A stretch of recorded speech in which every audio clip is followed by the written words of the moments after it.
guys, so today I'm gonna tell you my diagnosis story.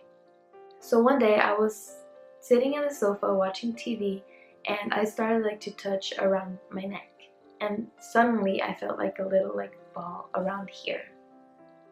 I told my mom, but she didn't feel it. She thought that it was like a vein or something like that.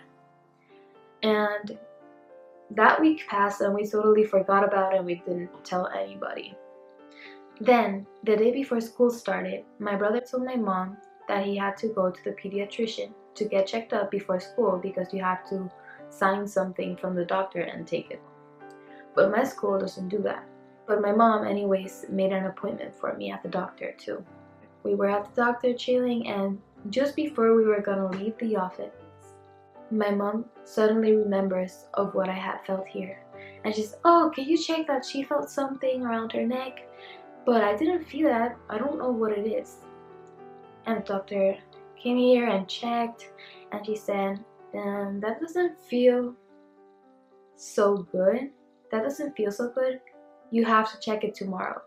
Not the day after that, not next week. You have to check that tomorrow. And we were like, okay. And then we went to my aunt's house so that she could check me because she said that doesn't feel good. By the time we were there, it had grown. I had like a bump on my neck here. And it wasn't like that. It just grew like really fast. And it was like a week apart between the first time I felt it and then when we went to the doctor. The next day was the first day of school. I missed it because I was doing a bunch of tests to see and find out what was that I had on my neck. My uncle did a sonogram, a CT scan, and a biopsy. The sonogram, they saw a bunch of nodules around my neck. After the sonogram, I drank the contrast for the CT scan, and while we had to wait 2 hours, my uncle did the biopsy. A biopsy is that they take samples from the masses or nodules, in my case, that I had around my neck. When they were doing all of these tests, I was really scared because I didn't know what I had. But I played it off thinking, oh, it's gonna be nothing, yeah. Then we did the CT scan.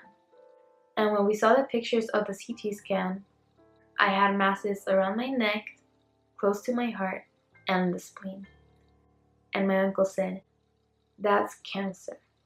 I got upset, but I didn't realize it was me who had cancer. I didn't cry like a lot. I only, my eyes got watery and like a tear or two came out. But it wasn't like I was crying a lot.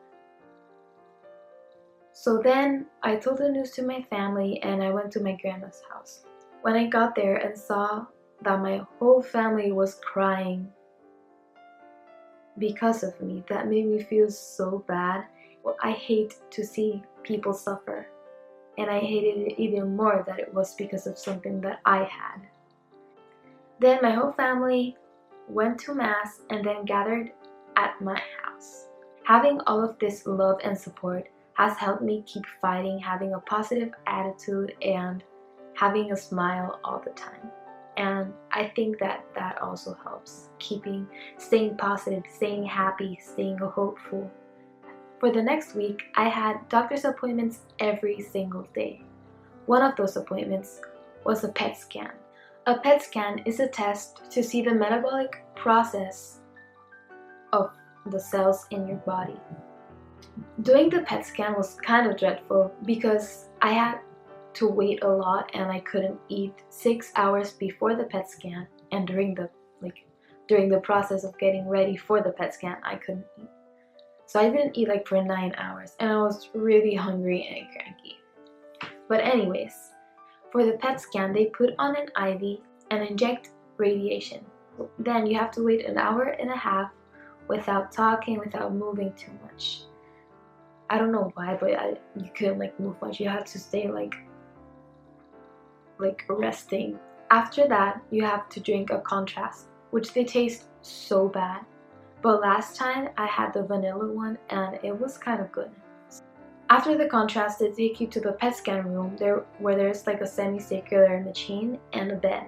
You lie on the bed and you're there like for 40 minutes, 30 to 40 minutes, and that bed just keeps moving, taking pictures of your whole body to see the metabolic process of the cells in your body. When the PET scan results came in, they saw that I had cancer in the bones of my legs, a little bit on my spine, on the spleen, close to my heart, and around the neck.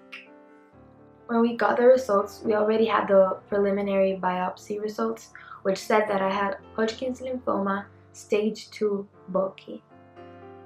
But when we saw the PET scan results that said that I had it on my bones, then there it changes to Hodgkin's lymphoma stage 4. After that, we waited like a few days until the biopsy results came back. And it confirmed that I had Hodgkin's lymphoma stage 4. And the next day, after getting the results of the biopsy, I started my first round of chemotherapy. So yeah, that's my diagnosis story. For each of the results that I got, I never thought that it would be cancer. I thought that I would never get cancer. But that was silly of me to think, because anyone can get cancer. And for me, being sick has been a state of mind. Keeping a smile, keeping a positive attitude, and being hopeful has helped me a lot through this process. I've met a lot of amazing people through this process, which I wouldn't have met if I didn't have cancer. And all of those people have all said something to me, which has made me keep fighting for my final goal, which is being cured. They tell me, don't let anything wipe that smile off your face, because everything's gonna be alright. This is just going to be one little page of your history. Those people have given me hope with what they said, and it is what I now tell you guys. So don't forget to keep smiling, have a positive attitude, and be hopeful, because everything is going to be alright. See ya!